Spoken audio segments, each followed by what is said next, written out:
Hey leader, today I'd like to talk to you on the subject, how to develop the courage and tenacity needed to pursue the dreams in your heart. And the reason I'm doing this lesson is for years now, I've had people come up to me and say, I love that you do this podcast. I love that you started L3. And now I love that you wrote a book. And I wish I could do something like that. I've always wanted to start a podcast. I've always wanted to start a ministry. I've always wanted to start my own business. And I hear them say it over and over again. I've always. And I've heard some of those people say that for years, and they have nothing to show for it. And I know that's discouraging and frustrating for them. And I get frustrated too. It's like, hey, come on, let's go. And so what I want to do in today's lesson is simply encourage you and hopefully equip you to, one, develop the courage necessary to actually launch and follow the dreams in your heart, but also, two, develop the tenacity that you're going to need to actually follow your dream through until it becomes whatever God wants it to become. And so I hope this lesson will be helpful for you. And I just want to start by just saying, I hope you realize that this is the one and only life that you get. You know, I share this quote often on the podcast, but it impacts me every time I say it or hear it.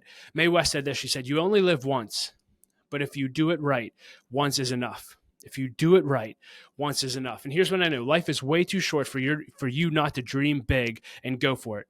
Life is way too short for you not to pursue the dreams that God has put in your heart. You're only here for a few years. We only get a few breaths, so let's make the most of it. So how do we do that? Let's dive in. Number one, how do you develop the courage and tenacity needed to pursue your dream? Number one, when God puts something on your heart, do it.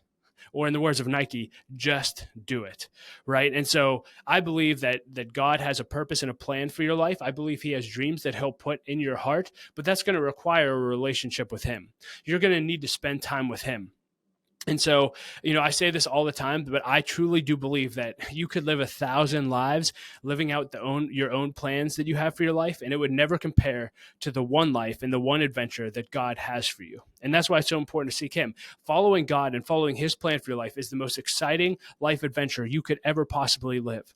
And so you have to have a relationship with him. What does that look like? Number one, you need to spend time with him in prayer. You need to spend time with him in worship and in the word. You need to be led by the Spirit. I really encourage you to journal, go to church. But as you grow in your relationship with God, he'll start to reveal to you, one, giftings and talents that are in you that you never knew were there. That's one thing I love about God. There's so much in you that God wants to draw out, and that it can only be drawn out as you walk with him.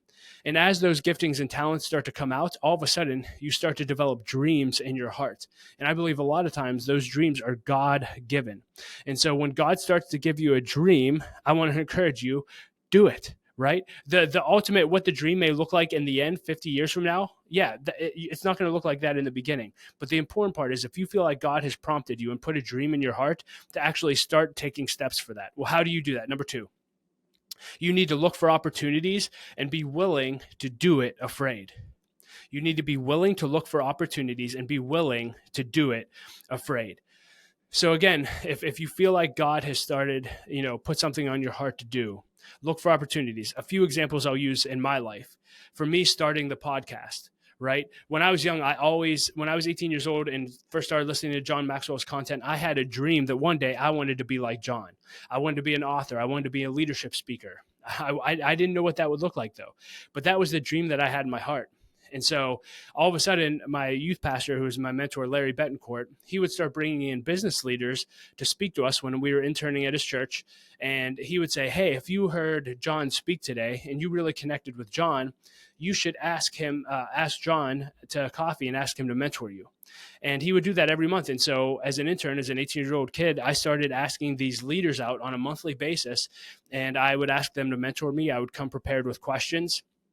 And it was amazing. I was getting mentored by masters on a monthly basis.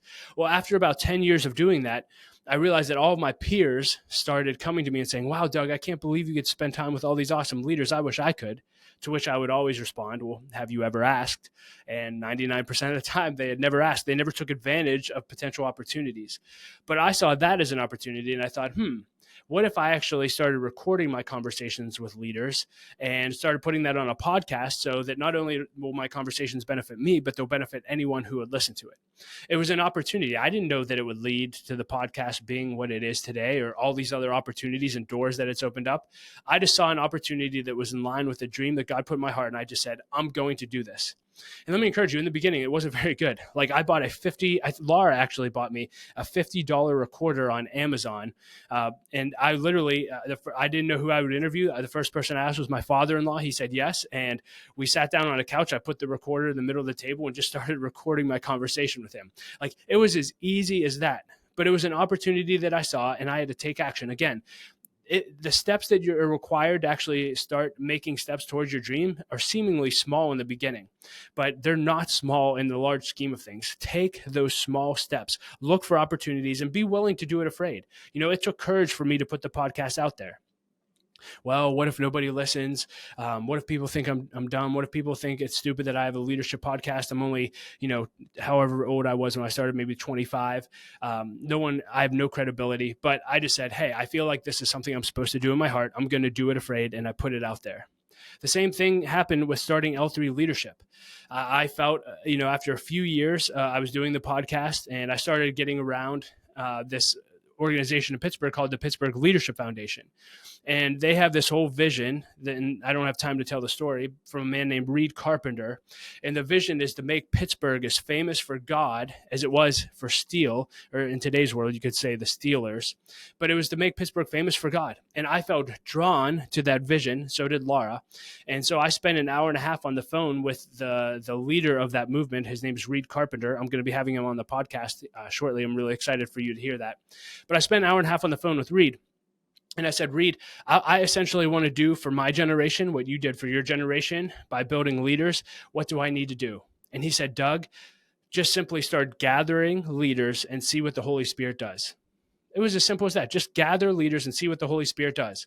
And I was scared. I was like, okay, I feel like I'm supposed to do this. I feel like I'm supposed to start gathering leaders, but I'm scared. What if nobody shows up, et cetera? Well, Laura, thank God I have an awesome wife. Laura actually created a Facebook event and said, it was called Learning to Lead at the time. She said, Learning to Lead Vision Night. Doug is launching this organization. Come join us on Mount Washington for a night of vision and prayer. And I was scared to death and I was sweating the whole time, even going to this meeting. I didn't want to go. Anyway, I get there and I think we had 15 people come out total, and I cast vision and I basically just said, hey, all I know is I'm supposed to start gathering and connecting and developing leaders. And if we do that on a consistent basis, I believe we can help change Pittsburgh. And ultimately, I think we can help change the world. And again, that was just one opportunity that I had to take a step in the right direction toward pursuing the dreams in my heart. Little did I know that would turn into all the things that I'll talk about in a bit, and all that L3 leadership is today. But here's what I want you to know. If you don't start today, you'll never get started. And so look for opportunities to take steps and do it afraid. And here's what I also want you to know. It doesn't have to be your full-time job. You don't have to leave everything to start that. Now, there may be cases where you do, but for me, I'm still doing L3 leadership part-time on the side. And as of this season in my life, I don't feel released to do that full-time. It's something I've always done on the side, but again, I've been doing it since 2012. So for almost 11 years, I've been pursuing one of the dreams in my heart through a side gig or a side hustle. So again, I just encourage you, it doesn't have to be full-time, be willing to start. And let me just also say this, timing matters, but it also doesn't. Timing matters, but it also doesn't. Now, I shared it. If you listen to the last episode of the podcast, I shared that when I wrote my book, timing mattered, and it actually took me 20 years. And I think it was important that it took me 20 years to write my first book. But in a lot of cases, I would tell you when it comes to pursuing your dream, timing doesn't matter nearly as much as you think it does. What do I mean by that?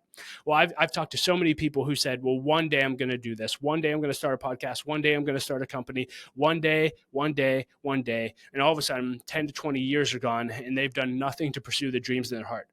Timing matters, yes, but more often than not, I found that God just wants you to act on the small steps, the small opportunities that he places right in front of you. And that's what he'll use to start doing great things in and through your life. So look for opportunities and be willing to do it afraid. The third thing I would tell you to develop courage is don't despise small beginnings. Don't despise small beginnings. Zig Ziglar said this great quote. He said, you don't have to be great to start, but you do have to start to be great. And something that encouraged me very, very greatly was I remember John Maxwell just talking about his leadership journey. And he said, let me encourage you. He said, in the beginning, you won't be very good. In fact, you'll be terrible. And you'll want to say to people, listen, I know I'm bad, but I'm not that bad. But he said, if you do things right in life and you take the steps you're supposed to take and you don't despise small beginnings, in the end, you're not as good as people think. And somewhere in between those two is where you should live, is what he said. And so I just want to encourage you, in the beginning, you won't be very good, but that doesn't matter. All that matters is that the work begins, that you actually start it. So whatever it takes for you to start it, just start it. Again, we had 15 people on top of Mount Washington. That's what we started with. And L3 has done amazing things since then. But if I would have despised small beginnings and thrown in the towel and say it was only 15 people, I don't know if this will ever catch on, so many things wouldn't have taken place. And one more thing that may encourage you in this, I remember, I had a lot of fears when one of the first things we did, I should say, with L3 is we started doing live events. And we had a live leadership breakfast every month. And I remember I was scared to death. I was meeting with my friend Paul, and I said, I was talking to him about the dream of L3. And I said, well, what if I have these events and nobody shows up? What if nobody cares? What if it doesn't make a difference? And he just said something so simple to me, but it was so helpful. He said, Doug, some will, some won't. So what? Some will, some won't. So what? And he said, hey, some people will come and it'll be great. Some people won't come. That's okay. So what? Just do what you're supposed to do. So I don't know if that encouraged you. It was that quote from my friend Paul that actually was a catalyst for me just saying, all right, I'm all in. Let's go. Don't despise the day of small beginnings. Also, I would tell you, when you begin, number 4, always try to get better. Always try to get better. I say this all the time, but growth equals happiness. If you want to be happy for the rest of your life in any area of your life, commit to growth in that area. If you show me a growing person, I'll show you a happy person. If you show me a happy marriage, I'll show you a growing marriage. If you show me a happy organization, I'll show you a growing organization. Growth equals happiness. And so just always try to get better. And one thing I love about the podcast, when you start, I've been doing the podcast now for 12 years. And some of my favorite compliments from people on the podcast are, hey, I loved when I started listening to your podcast. I was in the 300s episodes, but I went back and I listened to the first 50 episodes. And to see how far you've come as far as quality of audio, how I was as an interviewer, how I've grown, they just say it blows me away and it's inspiring. And for me to know that all the growth that I put in and day out, trying to get better with a podcast, trying to get better with live events, trying to get better at speaking, all of that hard work pays off. So when you start something, just focus on getting better every day. Get better every day. And so that's my advice to you when it comes to developing the courage to pursue the dreams in your heart. You also will need to develop tenacity to not give up on the dreams in your heart. And so here's a few thoughts on that have been helpful for me over the years, and I hope you'll find value in them too. Number 1 is you have to find value in your obedience, not in your numbers. Find your value in your obedience, not in your numbers. And if this hits home with you, I did an entire podcast episode not too long ago on how you should measure success in your life. And I really want to encourage you to go back and listen to that, because there's a lot of hard work that needs done in this area if you're going to develop the tenacity to continue. But don't find your value in obedience, not numbers. What do I mean by that? Well, all you should find value in is, am I obeying what I believe God put in my heart? Or am I pursuing the dreams in my heart? Don't worry about everything else. And don't worry about what it looks like. When I started the podcast, do you know it took me 4 years before I had 1,000 downloads within a 1-month period? 4 years where I had barely any traction at all. And now we're reaching thousands and thousands and thousands of leaders every month, which is amazing. But had I given up and found my value in only having a few hundred downloads a month, I would have thrown in the towel and never seen the growth that has taken place since that time. There's a video I watch all the time. I really encourage you. I'll put it in the show notes as well. It's a video by Gary Vaynerchuk, and it's called 1 is Greater Than 0. And the whole premise of the video is basically, hey, 1 view, 1 download, 1 person showing up to an event is better than 0. And so many times we get so focused on the numbers, but do you realize that he says it in the video? He said, if you create a YouTube video or a podcast and it only has 89 listens, it may be only 89 listens, but all it takes is 1 person, and it has to be the right person, but 1 person to listen to that, and it could change everything for you.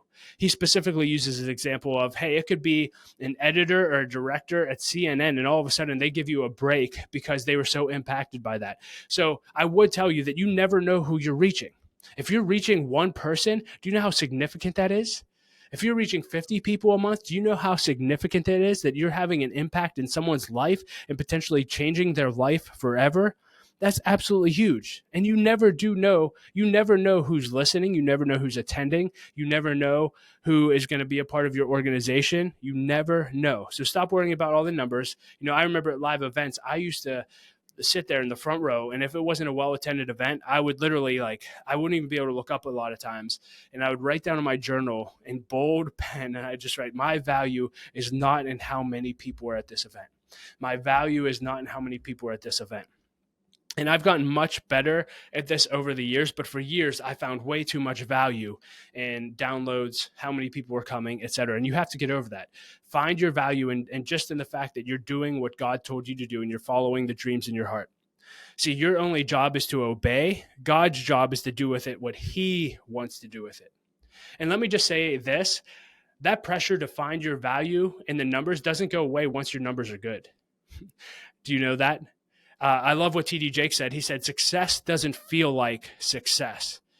And here's what I can tell you. You may think that, once I get to 10,000 downloads a month, then I'll all of a sudden feel like I'm worth it and it's a worthy pursuit and it's great. But you won't. You won't. I'm telling you, I've been there. You'll want more. You'll say, well, I'm reaching tens of thousands. I wish I could reach hundreds of thousands. Or I'm reaching hundreds of thousands. I wish I could reach millions. It's never going to be enough. All you have to find your value in is in the fact of, are you pursuing the dreams that God put in your heart? That's it. Number 2, keep the vision in front of you. Keep the vision in front of you. You have no idea what the impact of your obedience could be.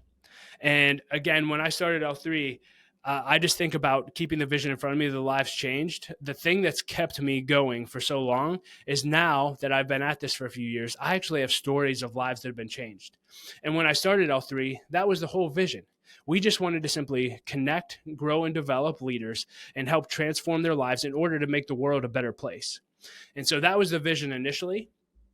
And now, 8 years later, I can just list off a few things that have happened. We've seen countless lives changed. We've seen marriages saved as a result of L3 leadership. We've seen babies get adopted because of L3 leadership. We've seen people come to know Christ through L3 leadership. We've seen people recommit their lives to Christ through L3 leadership. I've met leaders that I never dreamed possible that I'd spend time with. We're influencing thousands of leaders each month on the podcast and through other means. We have a one-day leadership conference that we're having again in February, on February 29th, 2024. Would love to see you there. Horst Schultz, the founder of the Ritz-Carlton, is going to be our keynote speaker. And this is so funny. You just never know the impact that you're going to have. I had an opportunity to reconnect with John Maxwell, I guess it was about a year ago now. And we were talking. He said, Doug, I've listened to your podcast. And I said, what? And he's like, yeah, I've listened to, I forget, he said 15 to 20 episodes. And I almost fell on the floor. I'm like, you got to be kidding me. You got to be kidding me. But that happened because I was willing to obey God and follow part of the dream that he put in my heart. I didn't know that all of these things were happening. And so when there's times that I am tempted to give up and quit, I keep that in front of me because that's the vision. Hey, we've changed lives before. We can continue to change lives in the future. Who knows? There may be more people that get married as a result of L3 leadership or adopt babies or come to Christ. Keep the vision in front of you. And the vision for L3 has always been about people and transforming leaders' lives. So keep the vision in front of you. And lastly, don't quit unless you know you're supposed to. Don't quit unless you know you're supposed to. And I've probably seriously wanted to quit L3 leadership and throw in the towel at least 5 to 10 times over the course of the last 8 years. And can I tell you then that almost every time it was because L3 wasn't where I wanted it to be or where I thought it should be. Again, going back to finding my value in the wrong places. If we should just be reaching this much, or we should be bringing in this much revenue. And I've really had to learn to just measure, again, value in being obedient. And one thing that's really helped me is a principle that Dan Sullivan came up with called the gap and the gain. And he said, all too often, we tend to look at what we haven't done. We measure our progress and our success based on our goals and aspirations. So everything we want to do with L3 leadership. He said, anytime you measure against your aspirations, you're going to be disappointed because you're never going to feel like you're getting there or making enough progress. The only way, he said, we should ever measure progress is looking backward and measuring the progress that we've already made toward the goal. And when I do that, I always have a peace in my heart, and I'm always overwhelmed by how far we've come and how much progress that we've actually made in L3 leadership. And again, I go back to some of those things that I listed, that have happened as a result of chasing the vision of L3 leadership, I just go back to some of those stories and just say, well, I can't believe that happened, or I can't believe that happened. And it enables me to keep going. So learn how to measure that successfully. And again, on the not quitting side, you never know when something's going to take off. I was interviewing Scott Harrison on the podcast, the founder of Charity Water. I don't know, it was probably 100 episodes ago. And he shared something with me about Amazon. He said, do you know that Amazon, if you look at their stock value over time, that 93% of their value has come in the last 7 to 10 years? And so basically, you can't see this, but if you were to look on a thing, it looks like a hockey stick. So for 30 years, their value was here, and then all of a sudden it shot up, and 93% of the value that they're worth today happened in the last 10 years. And the reality is, when you're pursuing the dreams that God put in your heart, you have no idea. God could do something tomorrow, and all of a sudden it changes everything for you, and your business looks completely different, and you start seeing all the results, all because you didn't give up. Your job is just to be faithful. Trust God with the results. And again, yes, always get better. Always do your best. But again, trust God and just be faithful with what he's put in his hand, and let him delightfully surprise you with what he can do in one day with what you're putting your hand to. And then lastly, remember who you're doing it for. Again, I shared this in the last episode, but I believe we're most equipped to reach the person you used to be. We're most equipped to reach the person we used to be. And whenever I'm just tempted to quit, I just think about who are the people I'm trying to reach, and who are the people that I hope that if they get a hold of this content, like me, they can transform their lives and never be the same. I just keep that in front of me. And then lastly, when do you quit? Because I do believe there's times for necessary endings. And if you've never read the book Necessary Endings by Henry Cloud, I really encourage you to. That'll give you a ton of insight into when necessary endings are necessary. But I would just say this: the best advice I've ever received when it comes to endings is, if you're following God, when you know, go. And until you know, stay. I'll say that again because it's so good. When you know, go, and until you know, stay. And a lot of times there may be seasons where we feel like we're supposed to give up or throw in the towel or resign, etc. But until you know in your heart, like, this is definitely time, stay. And when you know in your heart it's definitely time to go, that's when you should have a necessary ending and actually throw in the towel. But in light of the lesson that I'm sharing today, I would just say there's not going to be a lot of times where God's going to ask you to throw in the towel. Yes, there'll be some over time, but more often than not, he's going to encourage you to keep persevering, keep going, and to not quit, regardless of what, obstacles come your way. And so there's my lesson. So as we close, I just have a few questions for you. Number one, do you have a dream in your heart that you've been wanting to pursue, but have lacked the courage to start? If that's you, I just want to encourage you, start. What are you waiting for? Start tomorrow. If you want to start a podcast, message me. I'll help you start a podcast. If you want to start an organization, what are you waiting for? Just start. Number two, do you have a dream that you've wanted to throw the towel in because you haven't seen the progress you want yet?